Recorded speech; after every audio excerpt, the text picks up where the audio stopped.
সব ড্রাইভার ভাইকে বিশেষ করে অনুরোধ করছি, ড্রাইভার ভাইরা আপনারা হাজরা থেকে যেটা টালিগঞ্জ ফাঁড়ি যাচ্ছে এই রোডটা, এই রোডের সামনে একটা এইচপি পেট্রোল পাম্প আছে। এই এইচপি পেট্রোল পাম্পে বলছে আমাদের ওয়াশরুম নেই। আমরা ড্রাইভার ভাইদের বলছি, ড্রাইভার ভাইরা পেট্রোল পাম্পে যে ওয়াশরুমগুলো থাকে এই ওয়াশরুমে আমাদের তাহলে ড্রাইভারদের তাহলে ইউজ করতে বাথরুম থাকে, এরা বলছে আমাদের বাথরুম নেই, মাইনাস করা যাবে না। এই গোল্ডের দোকান যেটা দেখা যাচ্ছে না, এই গোল্ডের দোকানের ঠিক উল্টো সাইডে একটা এইচপি পেট্রোল পাম্প আছে। এই এইচপি পেট্রোল পাম্পে বলছে আমাদের এখানে ওয়াশরুম নেই।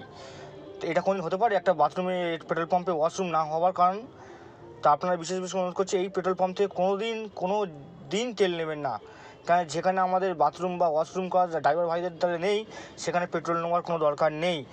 এই পেট্রোল পাম্পের বাঁ দিকে আছে তোমার এবিপি আনন্দ শাদি.com, আর ডান দিকে আছে তোমার পতঞ্জলি প্রোডাক্ট। বিশেষ করে বলছি এই পেট্রোল পাম্প থেকে দাদাভাইদের অনুরোধ করছি এই পেট্রোল পাম্প থেকে পেট্রোল নেবেন না।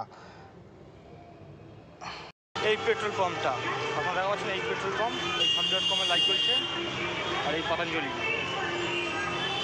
প্রোডাক্ট, এই পেট্রোল পাম্পটার কথাই বলছি। এই পাম্পের পেট্রোল পাম্পে ওয়াশরুম নেই, এরা আছে, এরা দেবে না বলে, করতে দেবে না বলে ড্রাইভার ভাইদের বলতে বাথরুম নেই।